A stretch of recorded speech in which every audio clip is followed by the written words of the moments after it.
Episode start होता है हम देखते हैं कि ताई याओ से रिवेंज लेने के लिए काफी क्यूरियस था, क्योंकि याओ ने लाइव स्ट्रीमिंग में उसके खिलाफ बोला था और लोगों को हिंट दिए थे। इसीलिए ताई उससे काफी ज्यादा गुस्सा था। अब इनके बीच मैच शुरू हो जाता है, लेकिन ताई का पूरा ध्यान याओ को किल करने में था। फिर सीचंग अपना कमाल दिखाता है और ZGDX टीम फर्स्ट राउंड जीत जाती है। फर्स्ट राउंड जीतने के बाद भी याओ का चेहरा लटका हुआ था, क्योंकि वो खुद ताई को हराना चाहती थी। खैर आगे ये लोग रेस्ट रूम में जा रहे थे, तो रास्ते में के और कैट ताई को लेकर बात करते हैं कि शायद वो याओ के पीछे इसलिए पड़ा है क्योंकि याओ ने लाइव स्ट्रीमिंग में उसकी पोल खोल दी थी। जिस पर याओ कहती है कि मैंने जो भी कहा था वो सही किया, क्योंकि मैं उसकी तरह झूठी नहीं हूँ। आगे याओ वॉशरूम जाती है, जहाँ उसके पास जिम यांग की कॉल आती है। जिम यांग भी ताई से काफी नाराज थी और वो उसे गालियाँ दे रही थी। तभी वहाँ पर ताई आ जाता है, जिसे देखकर याओ फोन कट कर देती है और वहाँ से जाने लगती है। लेकिन ताई उसका रास्ता रोक लेता है और पूछता है कि तुमने लाइव स्ट्रीमिंग में मेरे खिलाफ क्यों बोला। तो याओ कहती है कि मैं कुछ भी करूँ इससे तुम्हें क्या लेना देना, और वो तो अच्छा हुआ कि मैंने सबके सामने तुम्हारी बेइज्जती नहीं की। वो उससे पूछती है कि क्या तुम मुझसे रिवेंज लेना चाहते हो, तो ताई कहता है कि हाँ, क्योंकि मैं तुमसे काफी ज्यादा गुस्सा हूँ। जिस पर याओ कहती है कि क्या तुम अपनी टीम की परवाह नहीं करते, क्योंकि तुम्हारी वजह से वो सब हार गए। जिस पर ताई कहता है कि मैंने उन्हें कई बार जिताया है, इसीलिए अगर वो मुझे एक बार सपोर्ट कर देंगे तो उनका कुछ नहीं जाएगा। खैर आगे याओ अपना हाथ छुड़ाने की कोशिश करती है, लेकिन ताई ने उसे अच्छे से पकड़ा हुआ था, इसीलिए याओ उसके हाथ पर काट लेती है और यहाँ से चली जाती है। जिसके बाद सेकंड राउंड शुरू होता है, लेकिन याओ बार बार ताई की तरफ ही देख रही थी। ये बात सीचंग नोट करता है और उससे पूछता है कि क्या तुम ठीक हो, तो याओ कह देती है कि हाँ मैं ठीक हूँ, और उसका ध्यान बार बार ताई की ओर ही जा रहा था। तब सीचंग उसे दोबारा कहता है कि मुझे तुम ठीक नहीं लग रही, इसलिए घर जाकर मुझे इस बारे में बताना। अब सेकंड राउंड जीतने के साथ साथ ZGDX टीम मैच जीत जाती है, जहाँ इंटरव्यू में याओ से ताई की स्ट्रेटेजी के बारे में पूछा जाता है, तो याओ इस बारे में एक्सप्लेन करती है। लेकिन तभी सीचंग ऊपर आ जाता है और सभी को कहता है कि याओ सिर्फ अपने बारे में बता सकती है, इसीलिए आप लोग याओ से सिर्फ इसी बारे में सवाल करें, क्योंकि आप सभी को सच्चाई पता है और ऐसे क्वेश्चंस प्लेयर के रेपुटेशन के खिलाफ है। खैर आगे सभी अपने घर पहुंच जाते हैं, जहां याओ के और चबी के साथ बातें करते करते रिवर्स चल रही थी, जिस कारण से वो सीचंग से टकरा जाती है। तो सीचंग उसे कहता है कि शायद तुम्हें मुझे कुछ बताना है। आप के और चबी के जाने के बाद याओ सीचंग को ताई के बारे में बताती है कि जब मैं वॉशरूम गई थी तब मेरी मुलाकात ताई से हुई, जो कि मुझसे काफी गुस्सा था और उसने मुझे डराने की कोशिश भी की। इसी के साथ उसने मुझे ये भी कहा कि अगर मैं उसके साथ अच्छे से पेश आऊंगी तो वो मुझे मैच जीतने देगा, लेकिन मैंने उसे कह दिया कि मैच हम अपने दम पर जीतेंगे। वो उसे ये भी बताती है कि जाते टाइम मैंने उसका हाथ भी काट लिया था, क्योंकि वो मेरा रास्ता नहीं छोड़ रहा था। ये सुनते ही सीचंग थोड़ा शॉक हो जाता है और याओ को कहता है कि दोबारा रिपीट करो तुमने क्या किया। तो याओ कहती है कि मैंने उसे काट लिया था, क्योंकि तुमने ही मुझे लड़ाई करने से मना किया था, इसलिए मैंने उसके साथ लड़ाई नहीं की बल्कि उसे काट लिया। अब ये सुनकर सीचंग थोड़ा परेशान हो जाता है और याओ को घर के बाहर रहने की पनिशमेंट देता है। वो सबको वार्न करता है कि जब तक मैं न कहूँ कोई भी याओ को अंदर मत आने देना। अब कुछ देर बाद याओ चबी को मैसेज करके दरवाजा ओपन करने को कहती है, लेकिन चबी उसे साफ मना कर देता है। जिसके बाद रात हो जाती है और याओ अभी तक बाहर नहीं थी। फिर इनके खाने का ऑर्डर आता है और याओ बाहर ही खाना पिक कर लेती है। वो सीचंग को मैसेज करती है कि अगर तुमने मुझे अंदर नहीं आने दिया तो तुम सब भूखे मरोगे। फिर फाइनली सीचंग दरवाजा खोल देता है, जिसके बाद ये सभी खाना खाने लगते हैं। जिस दौरान सीचंग याओ को कहता है कि पता है कि तुम्हारी गलती क्या है, तो याओ कहती है कि हाँ मुझे पता है कि उस सिचुएशन में मुझे हेल्प के लिए चिल्लाकर तुम्हें बुलाना चाहिए था, और अब आगे से मैं ऐसा ही करूंगी। अगले दिन याओ अपनी कैट को लेकर हॉस्पिटल जा रही होती है, तो सीचंग अपनी गाड़ी लेकर आता है और उसे रास्ते में ड्रॉप करने के लिए कहता है। याओ उससे पूछते हैं कि तुम कहाँ जा रहे हो, तो सीचंग बताता है कि मैं कार वॉश कराने जा रहा हूँ। जिसके बाद सीचंग उसे हॉस्पिटल छोड़ देता है और कहता है कि तुम यहीं पर रहना, मैं वापस लौटते टाइम तुम्हें दोबारा से पिक कर लूंगा। अब हॉस्पिटल में याओ को गो दिखती है, जो कि अपनी बेबी कैट को लेकर आई हुई थी। वो उससे पूछती है कि तुम्हारे बेबी कैट को क्या हुआ, तो बुआ बताती है कि इसे फीवर हो गया। फिर वो याओ को अपनी बेबी कैट देकर कहीं पर चली जाती है। तभी वहाँ पर सीचंग आ जाता है। वो उससे पूछता है कि तुमने ताई की कैट को क्यों होल्ड किया हुआ है, तो याओ उसे बताती है कि इसे गो यहाँ पर लेकर आई थी। अगले सीन में हम देखते हैं कि याओ ताई की लाइव स्ट्रीमिंग देख रही थी, जो कि अपनी कैट के साथ कैमरे पर था। सीचंग याओ को उसकी लाइव स्ट्रीम देखने से मना करता है, क्योंकि वो उसे देखकर अपना मूड खराब कर रही थी। लेकिन याओ सीचंग को कहती है कि मैं इसकी लाइव स्ट्रीम देखना चाहती हूँ, क्योंकि ये इंसान झूठ से भरा हुआ है और हम इससे झूठ बोलना आसानी से सीख सकते हैं। यही नहीं, वो गुस्से में हर लड़के की इंसल्ट करते हैं और सभी को एक जैसा मानती हैं। अब ये सुनकर सीचंग याओ के हाथ पर हाथ रखकर कहता है कि तुम मुझ पर भरोसा कर सकती हो, क्योंकि मैं वो लड़कों जैसा नहीं हूँ। और उसे इस तरह ये सब कहते हुए देखकर याओ काफी शॉक हो जाती है। फिर सीचंग यहाँ से चला जाता है। इधर बाकी मेंबर्स भी काफी कंफ्यूज थे कि आखिर इन दोनों के बीच में चल क्या रहा है। अगले दिन सभी लोगों को पता चल जाता है कि ताई अपनी गर्लफ्रेंड को चीट कर रहा है और ये खबर हर जगह फैल जाती है। इधर हम गुओ को देखते हैं जो कि इस कंट्री को छोड़कर जाने की तैयारी कर रही थी। इसी बीच वो ताई के साथ सभी बिताए हुए पलों को याद करती है और हमें पता चलता है कि गुओ पहले ताई की बहुत ही बड़ी फैन थी और बाद में दोनों रिलेशनशिप में आ गए और अब ताई गुओ को चीट कर रहा था। अगले दिन याओ सीचेंग के साथ एक इंटरव्यू अटेंड करने के लिए आई होती है, लेकिन वो टाइम से पहले अपने डेस्टिनेशन पर पहुंच चुकी थी। बारिश भी हो रही थी। इसी बीच याओ एक लड़की को देखती है जो कि बारिश में बैठी हुई थी और ये कोई और नहीं बल्कि गुओ ही थी।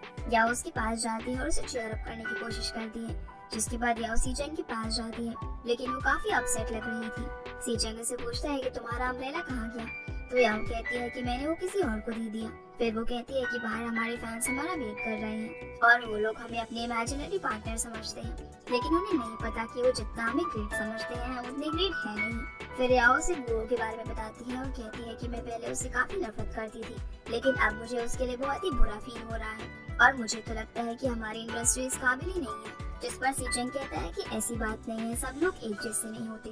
फॉर एग्जाम्पल हमारी ZGDX टीम कितनी बेस्ट टीम है जिन्होंने ZGDX बेस को एक टेम्पल की तरह बना दिया और आज बेस इंडस्ट्री में काफी अच्छे लोग हैं जो कि रिच होने के साथ साथ हैंडसम भी हैं और अपने फैंस की केयर भी करते हैं। जिस पर याओ कहती है कि तुम किसके बारे में बात कर रहे हो, तो सीचेंग कहता है कि मैं खुद के बारे में ये सब कह रहा हूँ, इसीलिए क्या तुम मुझे आजमाना चाहोगी। ये सुनते ही याओ शॉक हो जाती है। हम सीचेंग और याओ को रेस्ट रूम में देखते हैं जहाँ सीचेंग याओ को रिलेशनशिप में आने के लिए बोल रहा था, लेकिन याओ को उसकी बातें मजाक लगती है और वो यहाँ से जाने लगती है पर सीचेंग उसे रोकता है और वापस से आकर सीट पर बैठने के लिए कहता है। वो पूछता है कि तुम इतना वियर्ड बिहेव क्यों कर रहे हो, क्योंकि मैंने तो तुम्हें अभी शादी करने के लिए नहीं बोला। जिस पर याओ कहती है कि बकवास मत करो, क्योंकि कोई भी प्यार करने वाला इस तरह अपने प्यार का इजहार नहीं करता। तो सीचेंग कहता है कि अगर मैं तुम्हें जेंटलमैन बनकर पूछूंगा तो क्या तुम हाँ कर दोगी। ये सुनते ही याओ सोचने लगती है।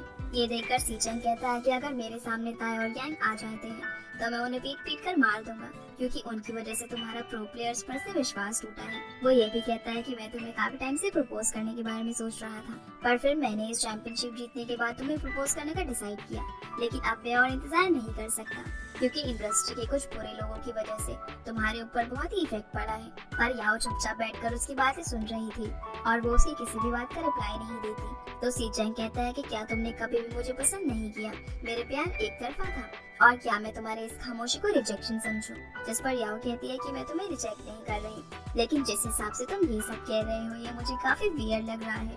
फिर फाइनली सीचेंग याओ को 2 घंटे का टाइम देता है और कहता है कि तुम्हें 9 बजे से पहले मुझे आंसर देना होगा ताकि मैं रात को अच्छी नींद ले सकूं।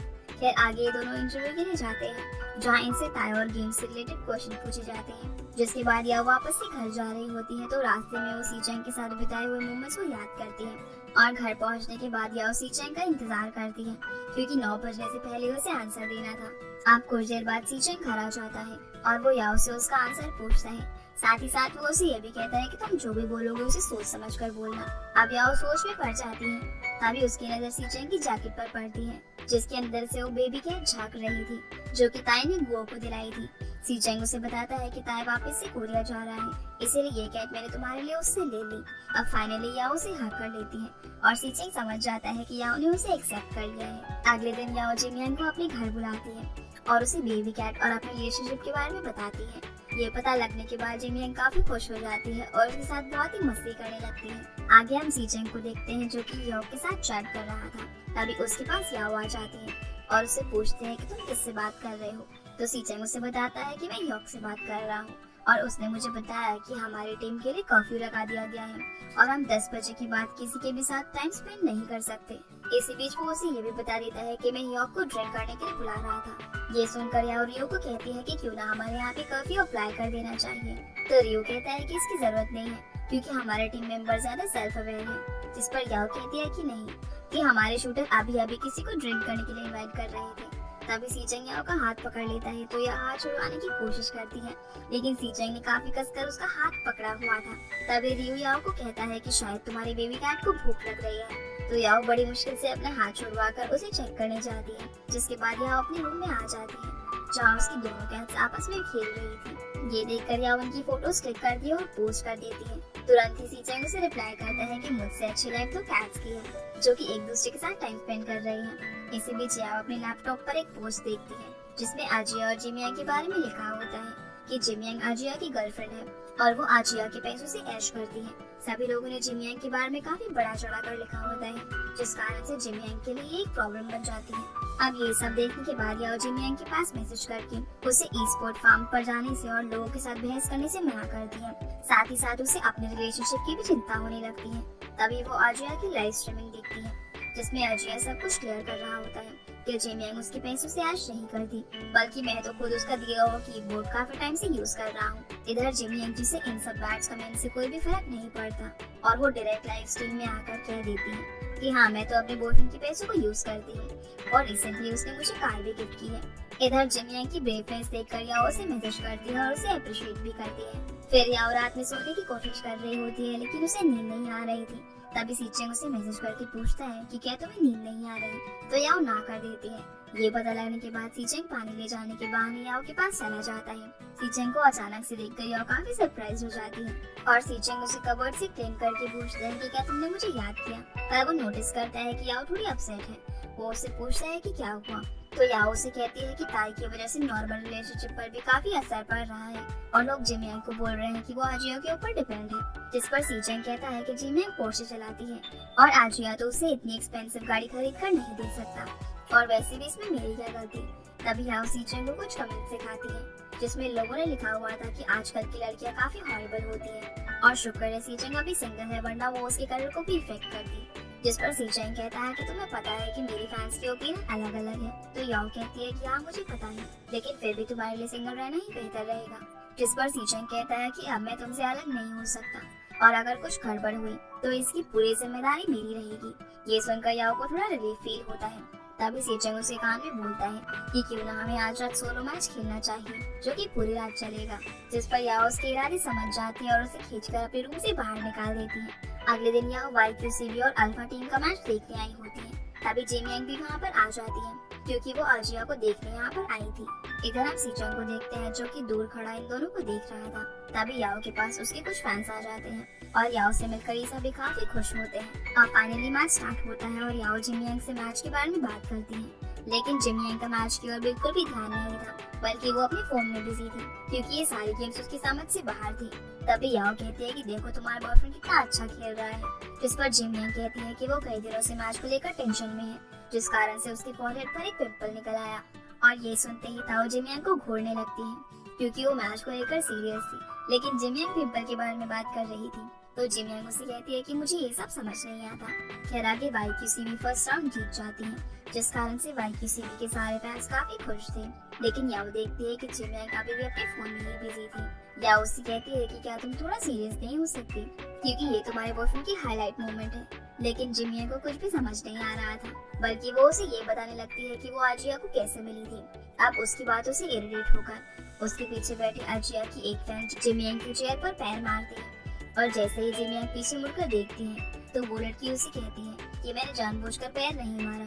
लेकिन जिमियांग समझ चुकी थी कि उस लड़की ने जानबूझकर ये सब किया है। खैर जिमियांग सामने देखने लगती है तब वो लड़की कहती है कि कुछ लोग यहाँ पर मैच देखने आ जाते हैं लेकिन उन्हें कुछ भी समझ नहीं आता और इतनी सुनते ही याओ को काफी गुस्सा आ जाता है। लेकिन इससे पहले वो उसे कुछ कहती जिमियांग उसे रोक देती है क्योंकि वो यहाँ कोई भी सीन क्रिएट नहीं करना चाहती थी। इधर यूमिंग अपनी टीम के साथ मिलकर YQCB की स्ट्रैटेजी को एनालाइज कर रहा था क्योंकि उनका नेक्स्ट मैच YQCB के साथ ही होने वाला था। अब फाइनली अल्फा टीम जीत जाती है और YQCB हार जाती है, जिस कारण से YQCB के सारे फैंस अपसेट हो जाते हैं। इधर याओ जिमियांग को बताती है कि तुम्हारा बॉयफ्रेंड मैच हार गया, लेकिन जिमियांग को इससे कोई भी फर्क नहीं पड़ता और वो कह देती है कि कोई बात नहीं, वो पहले भी कई बार हार चुका है इसलिए इससे कोई फर्क नहीं पड़ता। लेकिन ये बात सुनते ही उसके पीछे बैठी आजिया की फैन भड़क जाती है और जिमियांग को खरी खोटी सुनाने लगती है। पर जिमियांग बिल्कुल ही शांत खड़ी थी क्योंकि वो यहाँ कोई भी सीन क्रिएट नहीं करना चाहती थी।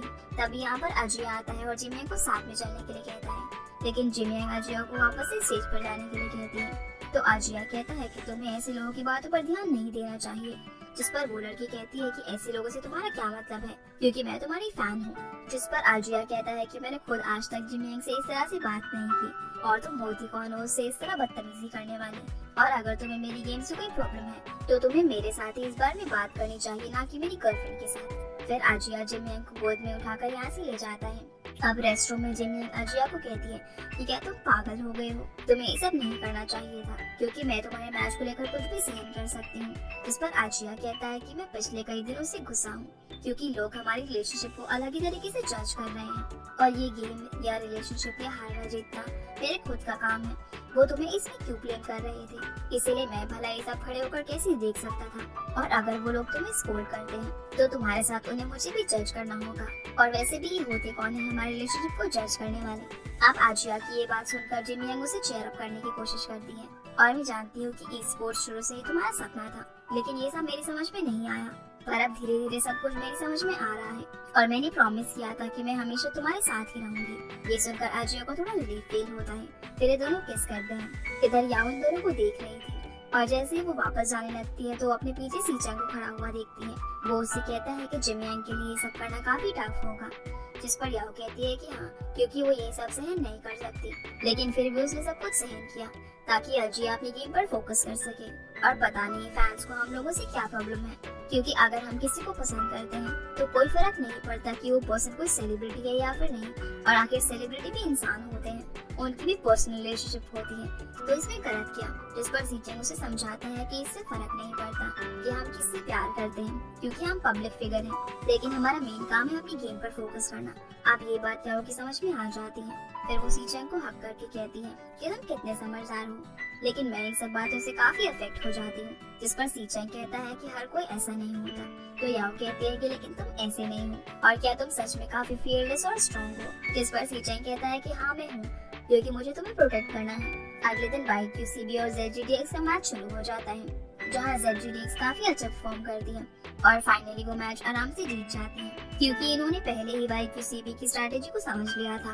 अब मैच ओवर हो जाने के बाद प्रेस कॉन्फ्रेंस होती है, जहाँ YQCB का कैप्टन कहता है कि इस बार ZGDX ने न्यू स्ट्रैटेजी यूज की है, जिसके बारे में हमें इतनी जानकारी नहीं थी, इसीलिए हम ये गेम हार गए। तभी सीचंग कहता है कि ये स्ट्रैटेजी याओ ने सजेस्ट की थी, इसीलिए अगर YQCB को ये सीखना है तो इन्हें याओ से ट्यूशन लेनी होगी। जिसके बाद इनसे इनकी पर्सनल रिलेशनशिप के बारे में पूछा जाता है, तो सीचंग काफी सुंदर स्पीच देता है। दरअसल सीचंग ये समझाने की कोशिश करता है कि फैंस को सिर्फ उनकी गेम पर फोकस करना चाहिए, ना कि उनकी पर्सनल रिलेशनशिप पर। इसी बीच सीचंग याओ के एक्स बॉयफ्रेंड यांग को भी टारगेट करता है, जिसे एग्जाम्पल के तौर पर लेकर वो उन लोगों को समझाने की कोशिश कर रहा था कि कई लोग डिग्री लेने के बाद प्रोफेशनल गेमर बन जाते हैं, लेकिन बाद में उनका ब्रेकअप भी हो गया, क्योंकि वो अपनी गर्लफ्रेंड को टाइम नहीं दे पाते। फिर सभी सबको बता देता है कि वो यांग के बारे में बात कर रहा है, और ये सुनते ही सभी लोग हंसने लगते हैं। जिसके बाद एक फैन सीचंग से पूछता है कि सिंगल होने के बावजूद भी तुम्हें इस सब के बारे में अच्छा खासा पता है। जिस पर सीचंग कहता है कि मैं इस इंडस्ट्री में काफी सालों से हूँ, इसीलिए मैंने बहुत कुछ देख रखा है। फिर फाइनली सीचंग ये भी बता देता है कि कोई है जिसे भी पसंद करता हूँ, और ये सुनते ही सभी लोग काफी शॉक हो जाते हैं और पूछने लगते हैं कि आखिरकार वो कौन है। लेकिन सीचंग याओ के सीक्रेट को सीक्रेट ही रखता है। जिसके बाद सीचंग सभी को इतना सपोर्ट और प्यार देने के लिए थैंक्स बोलता है, और टेबल के नीचे से याओ का हाथ पकड़ लेता है। आगे हम देखते हैं कि सीचंग याओ को कहता है कि अगर आज इस मैच में मैं न होता तो तुम्हारी स्ट्रैटेजी फेल हो जाती, इसीलिए इस एहसान के बदले तुम मुझे क्या देना चाहोगी। जिस पर याओ कहती है कि मैं सिर्फ तुम्हें ग्रीटिंग्स करूंगी। और इसी के साथ ही एपिसोड यहीं पर खत्म हो जाता है। तो वैसे ही थी आज की वीडियो, एंड आई होप आप लोगों को ये वीडियो पसंद आई होगी, तो वीडियो को लाइक कर चैनल को सब्सक्राइब जरूर कीजिएगा। आपसे फिर मिलते हैं अगले एपिसोड में, तब तक के लिए गुड बाय।